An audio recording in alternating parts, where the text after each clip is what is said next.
Cet après-midi, Béatrice, une jeune maman, a prévu un casting un peu particulier. Voilà, vous avez quelques petits soucis avec Et la première candidate à se présenter, c'est Clémentine. Voilà, suivez-moi. Béatrice va peut-être lui confier son petit trésor, Augustin. Parce que Clémentine, c'est une nounou de choc. Bonjour, on dit bonjour, Augustin. Tu fais un grand sourire? Bonjour. Oui. Bah écoutez, autrement, Togolaise, 9 ans d'expérience avec en plus un diplôme de garde d'enfants, Clémentine a tout pour plaire. Et donc vous avez fait exclusivement de la garde partagée dans des familles à domicile? Au début, c'était une famille de 3 enfants. D'accord, bah il faut déjà que je note effectivement parce que d'accord. Et bonne nouvelle pour la maman, la nounou a visiblement le contact facile avec Augustin. Tu as le petit prince ici? Comment tu t'appelles? Oh, maintenant le mot est sorti. Et ce feeling, ça plaît à Béatrice. Donc là, vous êtes disponible immédiatement? Enfin, l'autre bon point, d'accord, vous n'avez pas d'engagement, c'est qu'elle est disponible tout de suite. Déjà dans d'autres familles ou... Non, non, non. À vue de nez, Clémentine, c'est de la super nounou. Puis c'est au tour de la deuxième candidate. Elle est complètement différente, mais pas mal aussi dans son genre. Sandrine, 24 ans, un bac pro de puéricultrice, 3 ans d'expérience en crèche. Elle a les arguments pour rassurer n'importe quel jeune parent. D'accord. Qu'est-ce que vous faites? Comment vous réagissez si effectivement tout à coup Augustin a une montée de fièvre, si il se sent mal, s'il y a des pleurs, si vous sentez qu'il a de la fièvre? Je vais le déshabiller, prendre sa température. D'accord. L'hydrater en lui donnant un biberon d'eau. D'accord. S'il a plus de 38, là je vous appellerai pour vous informer que je lui donne une dose de Doliprane. D'accord. Sandrine connaît son métier, Béatrice est conquise. Même que je vous appelle demain pour qu'on puisse s'organiser éventuellement pour vendredi. 2 super nounous en 2 rendez-vous, servis sur un plateau, c'est à peine croyable. Voilà. Écoutez, merci bien.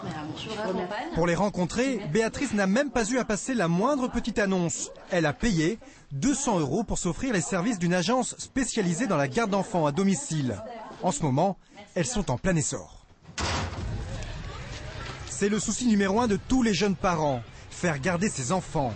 En France, la natalité explose, mais les crèches ne suivent pas. Il n'y a qu'une place pour 10 enfants. Alors, il reste la fameuse nounou. Seulement les plus convoités sont souvent déjà en main. Pour trouver sa nounou, il n'y a pas 36 solutions. La première, les petites annonces du coin de la rue. C'est souvent une galère. Mais depuis peu, il y a une autre solution, plus confortable, mais aussi plus chère. Et on la trouve sur Internet. Ce sont des agences spécialisées dans la sélection de nounous.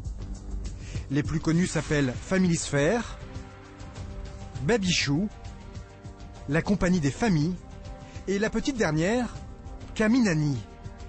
Des agences de ce genre, il y en a plus de 5000 en France. Depuis 2 ans, leur nombre a plus que doublé. Peut-on faire confiance à ces sociétés? Et comment s'y prennent-elles pour dénicher la nounou de vos rêves?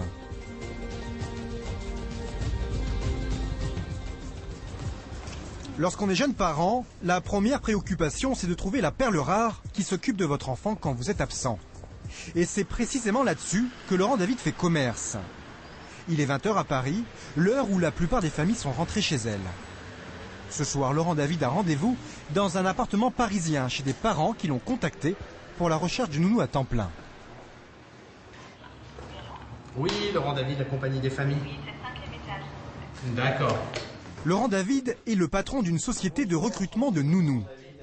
8 fois sur 10, ce commercial chevronné réussit à vendre ses services. Sa technique, s'intéresser d'abord au client principal, le bébé. Bonjour petit. Un vrai blond, hein.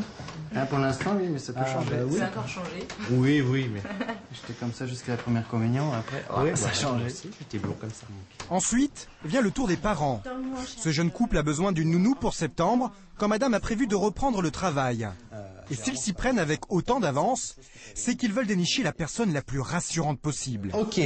Voilà. Parlez-moi de votre nourrice idéale, maintenant. La nourrice de vos rêves. Qu'elle s'éloigne pas de l'enfant. Oui, qu'elle garde l'œil sur lui, même si au square elle rencontre ses copines, à nounou. Donc c'est un peu ça déjà. Ça. Après c'est aussi la sécurité. Qu'elle fait le repassage pour le petit. Une nounou sérieuse et ordonnée, rien de très original dans leur demande. C'est important quand même qu'elle fasse attention à ne pas laisser tomber. Bon, c'est un peu... Vous avez ça en stock ou pas? Forcément. Non mais forcément, enfin, nous on a des nourrices. Après, justement, tout notre travail, c'est de trouver la nourrice avec qui vous allez vous sentir à l'aise. Moi, ce que je veux pas, c'est que vous acceptiez, vous preniez une nourrice par défaut. Si dans les 3-4 au départ qu'on vous envoie, ça colle pas, vous nous le dites, on en discute, on en renvoie d'autres. Il n'y a pas de raison pour qu'on n'y arrive pas. Mais derrière son discours bien huilé, Laurent David vend des prestations. D'abord, il y a la mise de départ. 200 € pour recevoir une sélection de candidates sérieuses chez soi.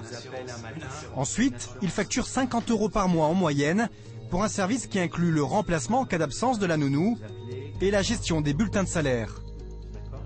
Mais attention, les parents seront les vrais employeurs de la nounou et lui verseront directement son salaire, environ 1300 € net par mois. Cela coûtera moitié moins s'ils se mettent d'accord avec une autre famille pour une garde partagée. Voilà, après c'est au choix, ça c'est vous qui voyez. Voilà. Alors, conquis ou pas? Je pense que c'est quand même un service, c'est une prestation de service. Service de présélection qui nous semble intéressant. Et le deuxième point qui est important pour nous, c'est un peu l'assurance sur un remplacement. Donc plutôt favorable. Ouais. Avec sa formule, Laurent David gagne chaque mois environ 25 clients supplémentaires. Avec le temps, il s'est déjà fait un joli portefeuille d'1 millier de clients. Il y a 4 ans, cet ancien pro du marketing a lâché son poste dans la téléphonie mobile pour monter sa petite société de services.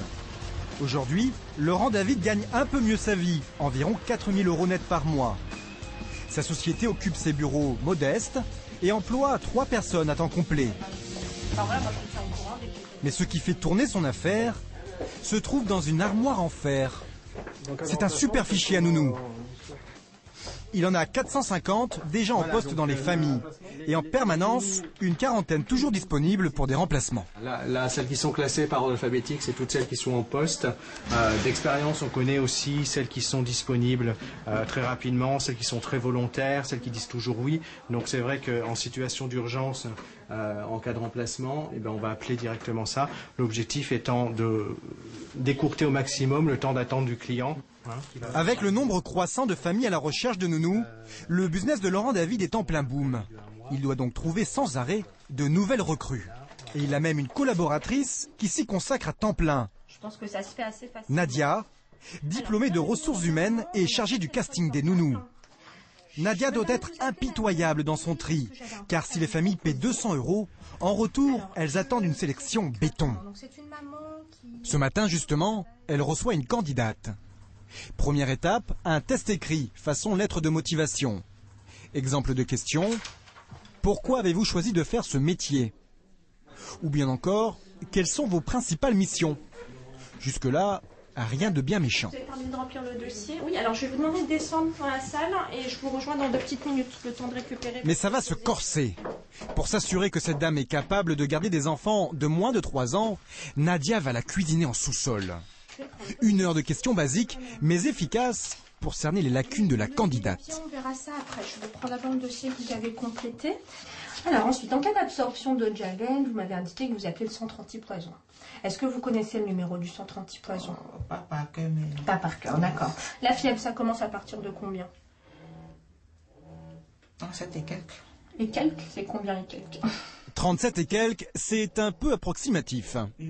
La dame sèche. À partir de combien vous vous dites là il y a une fièvre, il faut que je fasse attention? Son dernier mot. 50, je sais pas comment ça se 37,5 hein. C'est 37,50. Erreur. Il fallait dire 38 degrés.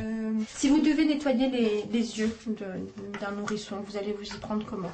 Pour la toilette du visage, là encore, la dame bloque un peu. La bonne réponse, c'est des compresses et du sérum physiologique. Mais visiblement, elle ne s'en souvient pas. Et Nadia ne fait rien pour l'aider. Non, c'est une toilette classique du visage. Vous devez nettoyer le visage, les yeux, le nez. Pour les yeux, vous vous y prenez comment? Je prends le gant et... Avec un gant de toilette hein. Là encore, mauvaise réponse. Le gant de toilette, c'est bourré de germes. Pour la santé de l'enfant, on a fait mieux. Nadia a des doutes sur la candidate. Alors pour s'assurer qu'elle a vraiment de l'expérience, comme elle le prétend, elle va lui demander des preuves.